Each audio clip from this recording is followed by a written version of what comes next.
You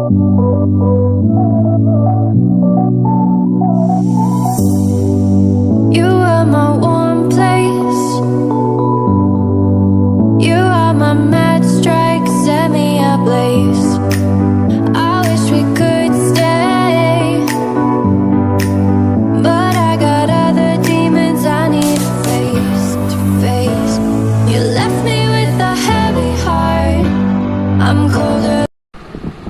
hello guys, आप सबका स्वागत है मेरे समय बड़ा सिंह मुठारों में। तो गाइस, आज का हमारा टॉपिक जो है वो है रिलेशनशिप के ऊपर। मुझे बहुत देर के बाद मेरी वीडियो आ रही है, मुझे ये बात पता है। और मुझे बहुत सारे डीएम्स भी आए, बहुत सारे लोगों ने कहा भी है भैया आप मुझको बताओ कि रिलेशनशिप के रिलेटेड हमको टिप्स दो और उसको थोड़ा एक्सप्लेन करो भी क्या है अभी रिलेशनशिप के अंदर जो हमारे प्रॉब्लम्स आती हैं वो मत आए। तो मैं आपको एक इफेक्टिव तरीका बताऊंगा, एक बहुत डिफरेंट चीज़ बताऊंगा जिससे आपके रिलेशनशिप में प्रॉब्लम्स आएंगी या नहीं आएंगी, इसकी मैं गारंटी नहीं देता हूँ, बट क्लियर हो जाएंगी। तो चलिए देखते हैं। तो गाइस, बात क्या है कि सबसे पहली बात जो है, मैं 3 बातों को कंप्लीट कर दूंगा। पहली बात, रिलेशनशिप क्या है। रिलेशनशिप कोई भी 2 बंदों का मिलना है अपने एक दूसरे के साथ जिसके अंदर उनकी अंडरस्टैंडिंग हो। रिलेशनशिप नाम का दूसरी बात है, तो मेन थिंग इज अंडरस्टैंडिंग। अगर आपके रिलेशनशिप में अंडरस्टैंडिंग नहीं है तो आप बहुत सफर करेंगे, चाहे वो कोई भी हो, चाहे वो गर्लफ्रेंड हो, बॉयफ्रेंड हो, डजेंट मैटर, पेरेंट्स हो, आपके भाई बहन हो, चाहे टीचर बच्चा का हो, कुछ भी हो। तो अगर आप के रिलेशनशिप में अंडरस्टैंडिंग नहीं है तो नहीं चलेगा, वो कभी भी नहीं चलेगा, तो उसमें कोई फायदा नहीं है। तो रिलेशनशिप ये बात मान के चलिए अंडरस्टैंडिंग। अब अंडरस्टैंडिंग कैसे करेंगे वो मैं आपको ब्रीफ बता रहा हूँ, पर जो एक्चुअल में वो कभी और वीडियो में बताऊंगा। तो ब्रीफ में क्या है वो उसको अंडरस्टैंड हम कैसे कर सकते हैं। अंडरस्टैंड ऐसे कर सकते हैं भी उससे एक बारी प्रॉपरली पूछ लो भी वो आपसे क्या एक्सपेक्ट करते हैं, चाहे वो पेरेंट्स हो चाहे वो कुछ हो। या अगर नहीं पूछ सकते, मान लो कोई रिश्ता ऐसा है भी जिसमें आप नहीं पूछ सकते भी भाई या मम्मी आप मुझसे क्या एक्सपेक्ट करते हो, पापा क्या मुझसे एक्सपेक्ट करते हो, नहीं, इसमें हम नहीं पूछ सकते। वो अंडरस्टैंड हो जाता है जब आप ध्यान से उसको ऑब्जर्व करोगे। यू विल गेट इट कि हाँ भी ये मुझसे क्या ऑब्जर्व करते हैं, उनकी बातों से पता लग जाएगा। जब याद है कहते हैं तू कुछ नहीं करेगा या मेरा लड़का बहुत अच्छा है, इन बातों से आपको पता लग जाएगा कि वो आपसे क्या ऑब्जर्व करते हैं। उनको ऑब्जर्व करना है ध्यान से। आपको अपनी चीजें जो आप उनके लिए मैटर करते हैं वो आपको क्लियर हो जाएगी। तो ये बात है एक अंडरस्टैंडिंग की। सेकंड है रिलेशनशिप के अंदर टैकल। उसको टैकल कैसे करें। अब टैकल में क्या आता है, बड़ी बड़ी होती है, लड़ाई हो जाती है, बहस हो जाती है, बहुत कुछ हो जाता है। और उसको टैकल करने का ये तरीका है कि लड़ाई बहस करने के बाद वापस बुलाना शुरू कर दो। अगर बीच में तोड़ोगे तो सारी उम्र टूटी रहेगी। कोई ये भी पेरेंट्स हैं जिनके बच्चों के 25-25, 30-30 साल हो गए हैं, नहीं बनती, ये भी तो चीज़ है। तो फिर इसका मतलब क्या है। इसका मतलब है किसी ने एक में से नहीं नीचे जुड़ चुके, उन्होंने लड़ाई हुई तो बातें बाद में कॉन्वर्सेशन शुरू नहीं की, ये एक ड्रॉबैक है। तो इसमें ऐसे गर्लफ्रेंड बॉयफ्रेंड में होता है। अगर मान लो बहस पसिया हो गया, कोई बात नहीं, होता है, चलता है, पर अगर आप बाद में उसको रिवर्ट करके दोबारा जाकर बात करके देखकर उसे दोबारा टॉपने शुरू करेंगे, कंक्लूजन पर नहीं आएंगे, तो वो दूर का दूर ही रह जाएगा। तो दूसरा मैंने आपको बता दिया है कि पहला मैंने आपको बता दिया ये भाई आपका क्लियर होना चाहिए रिलेशनशिप भी है क्या, एक्सपेक्टेशंस का पता होना चाहिए।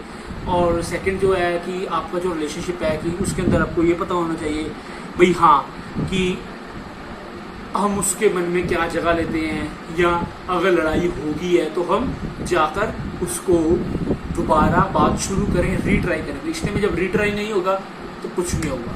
और जो तीसरी बात है, ये देखिए मैं एक वीडियो बना रहा हूँ, पर आपको अगर मेरी बात ध्यान से सुनेंगे तो आपको कैच करेगी बात, वरना आपको शायद ना करे।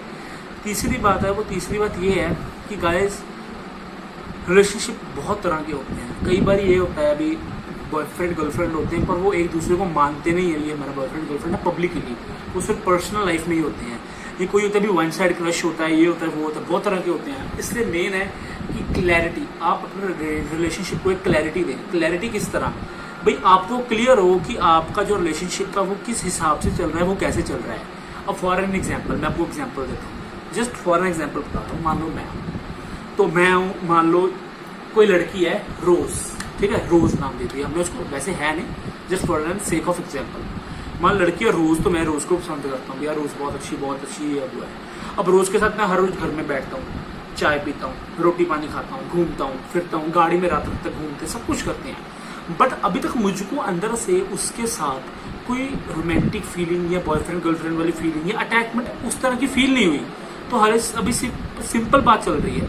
तो जब वो सिंपल बात चल रही है, जब उसमें है, तो उसमें कोई फायदा नहीं है कि मैं उस अर्ज को जगाऊं या ना जगाऊं, वो ऑटोमेटिकली है। अगर जागती है तो देन यू कैन से कि हाँ मैं इसके तरफ अट्रैक्टेड हूँ, या अच्छा हाँ एक और बात, अट्रैक्शन एक डिफरेंट चीज़ है। अट्रैक्शन को लव नहीं कहना। अट्रैक्शन क्या है, लड़की सुंदर लग रही है, वो एक डिफरेंट चीज़ है। हाँ किसी तरीके से जो अट्रैक्शन है वो लव को ड्रिवन करती है, उसको आगे लेकर जाती है। मतलब खूबसूरती भी लव को पुश देती है। अब मान एक लड़की है जिससे प्यार है, बट वही लड़की से प्यार हो और खूबसूरत हो तो आपका जर्क और बढ़ेगा, आपको और पसंद आएगी। तो वो चीज़ मैटर करती है। देखो रिलेशनशिप में बहुत चीज़ें मैटर करती है। मैं आपको कुछ गिना देता हूँ। खूबसूरती, बोलने का तरीका, रंग रूप भी। लोग कहते हैं रंग रूप मैटर नहीं करता, बट अगर आज आप अपने चारों तरफ के लोगों को देखेंगे तो आपको पता लगेगा भी रंग रूप मैटर करता है। देखो ये बात चाहे आपको थोड़ी प्रॉब्लम क्रिएट करे भी या डिप्लोमेटिक लगे कि नहीं ये तो ऐसे बोल रहा है, रंग रूप मैटर नहीं करता, जो मर्जी कह लो। वो कहते नहीं है फिल्मों में कहीं भी, ये लड़की बहुत सुंदर है, तो वो सुंदर word what is mean, the सुंदर is description of his looks. तो वो लुक्स की डिस्क्रिप्शन है सुंदरता, तो हम बोल देते हैं। तो इसलिए रंग रूप, सुंदरता, बोलने का तरीका, अंडरस्टैंडिंग, बहुत चीज़ें मैटर करती हैं। बट वही बात आ जाती है कि क्लैरिटी होनी चाहिए। भाई वो आपको क्या लगती है, अब वो लड़की से मुझे फीलिंग नहीं आ रही है, उसको फीलिंग आ रही है, तो उसका मतलब ये अभी द रिलेशनशिप जो हमारा है वो गर्लफ्रेंड बॉयफ्रेंड का नहीं है, वो फ्रेंडशिप भी हो सकती है या कुछ और भी हो सकता है। तो इसलिए क्लैरिटी, और अगर उसको फीलिंग आ रही है, मुझे नहीं आ रही, तो उसको बताना चाहिए कि मुझे आ रही है, और मुझे ये बताना चाहिए अभी मुझे नहीं आ रही। तो एक क्लैरिटी होनी चाहिए। जब ये लगेगा कि मुझको लगता है वो ऐसे है, मुझको लगता है वो ऐसे है, तो इसमें क्या क्रिएट होगा, इसमें ड्रॉबैक क्रिएट होगी, इसमें प्रॉब्लम्स क्रिएट होगी, दोनों की मैच नहीं करेगी। क्लैरिटी होनी बहुत जरूरी गाइस। तो ये 3 पॉइंट्स हैं। आगे मैं हो सका टाइम लगा तो वीडियोस बनाऊंगा। बाकी वैसे मैंने बहुत देर से बनानी छोड़ी हुई, पर मैं बनानी शुरू करूंगा। तो ऐसे में आपको आगे मिलता रहूंगा। आप सबका थैंक यू मेरी वीडियोस देखने के बाद। ओके गाइस, साइनिंग आउट, वरासिम उठारो।